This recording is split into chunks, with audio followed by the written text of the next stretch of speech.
C'est par la foi que voyant l'invisible, ils se sont levés à l'appel du Seigneur. Amis de la communauté d'études quotidiennes de la Bible, bonjour, bonsoir.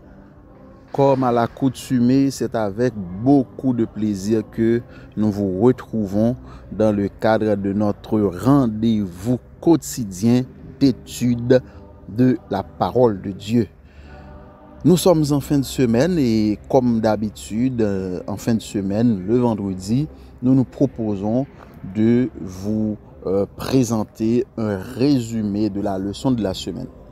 Nous avons étudié la leçon 7, intitulée « Enseigner aux disciples » première partie, et le verset à mémoriser se trouve dans Marc 8, le verset 34, et je vous dis ce qu'est le contenu de ce verset à mémoriser, trouvé dans Marc 8, verset 34.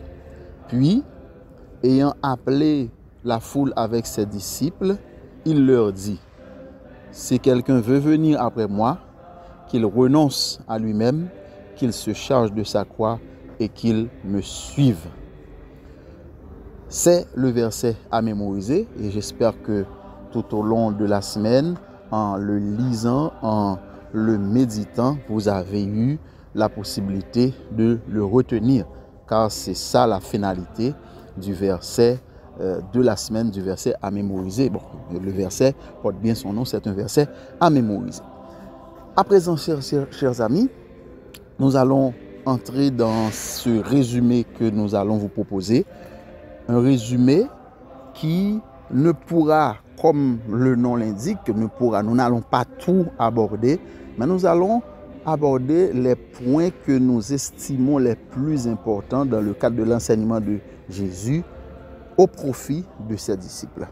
Mais bien avant d'aborder ces points que nous estimons importants, nous vous invitons à prier.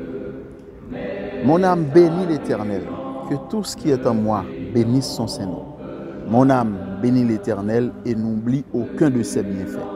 C'est lui qui pardonne toutes tes iniquités et qui guérit toutes tes maladies. Mon âme bénit l'Éternel. Amen. Chers amis, quels sont les points que nous estimons, j'insiste là-dessus. Vous pourrez, quand vous faites votre résumé, retracer d'autres points que celui que nous allons considérer. Mais à nos yeux, les points les plus importants que nous avons vus au cours de cette semaine sont les suivants. Jésus, au cours de cette première partie d'enseignement, a mis l'accent pour ses disciples, au profit de ses disciples, sur les éléments suivants. Premièrement, le renoncement. Deuxièmement, la foi. Troisièmement, la prière. Et en dernier lieu, l'humilité. Je reprends pour vous. Premièrement, le renoncement. Deuxièmement, la foi. Troisièmement, la prière. Et en dernier lieu, l'humilité. Le point concernant le renoncement se trouve inséré dans le verset à mémoriser. Jésus, sachant que ses disciples allaient confrontés à de grandes difficultés, d'entrée de jeu, il leur dit que le suivre, pour pouvoir le suivre et le faire sans embâche, sans grande difficulté, ou y arriver, pouvoir réussir, il faut d'abord être prêt à renoncer à soi-même. Et renoncer à soi-même implique tout un ensemble d'actes, de faits ou d'états d'esprit, de comportement, d'attitude. Parce que quand on décide de renoncer à soi-même, on a décidé automatiquement de divorcer à tout ce qui nous plaisait autrefois et de dire que nous devons suivre Jésus. Et suivre Jésus passe aussi par se charger de sa croix.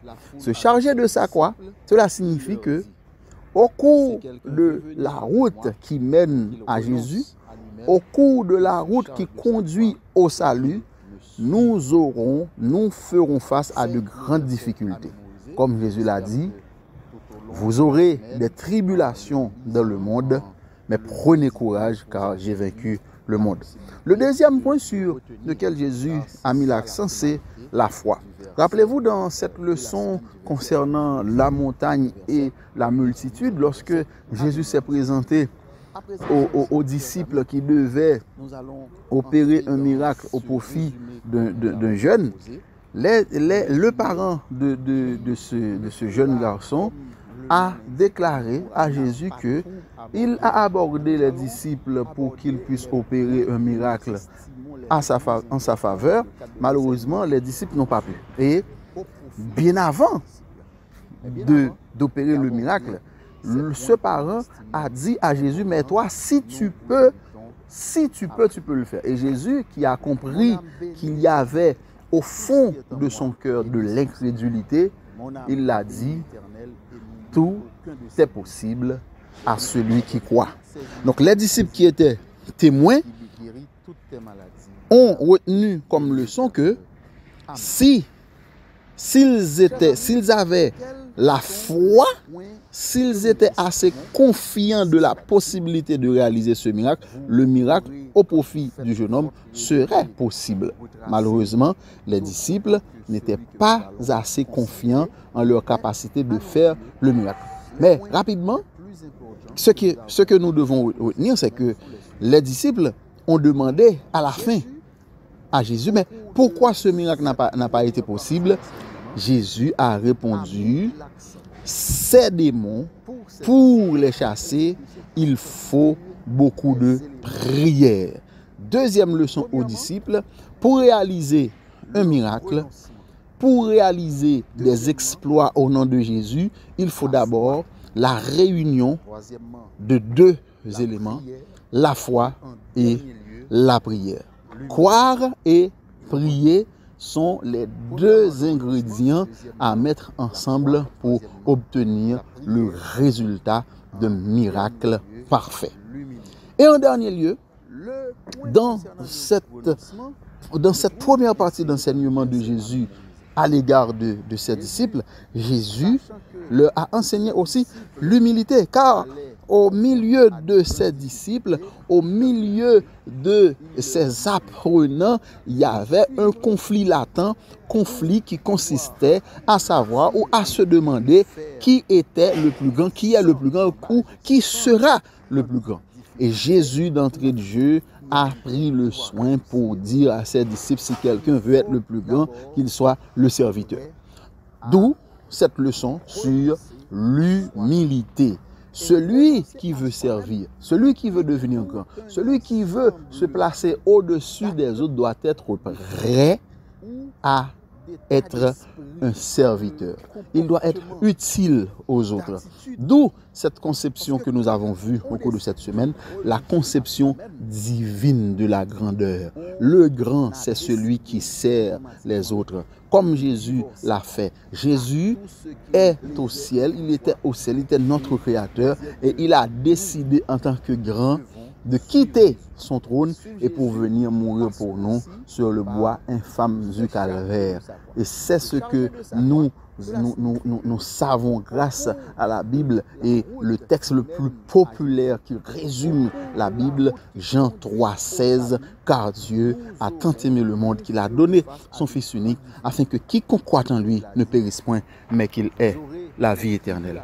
Chers amis de la communauté d'études quotidiennes de la Bible, ça a été un plaisir pour nous de vous servir au cours de cette semaine. Nous demandons à Dieu de continuer à vous bénir. À présent, nous devons vous quitter. Nous vous demandons de prier avec nous avant de vous quitter. Notre Seigneur, notre Dieu, Merci de nous jeunes. avoir accompagnés durant Le parent toute cette semaine. de ce jeune Bénis garçon chacun de tes a enfants. déclaré à Bénis Jésus ceux que qui ont il a suivi abordé les les disciples leçons pour qu'ils sur les puissent réseaux opérer un sociaux miracle et permet que en d'autres sa puissent faveur. avoir Malheureusement, l'heureux les privilège disciples n'ont pas d'entendre pu. ta Et parole et que bien cette avant parole puisse avoir l'impact nécessaire d'opérer sur le leur vie. miracle, Bénis-nous, ce protège-nous, parent pardonne nos fautes, a nous te dit prions à Seigneur au Jésus, nom mais de toi, Jésus. si tu Amen. peux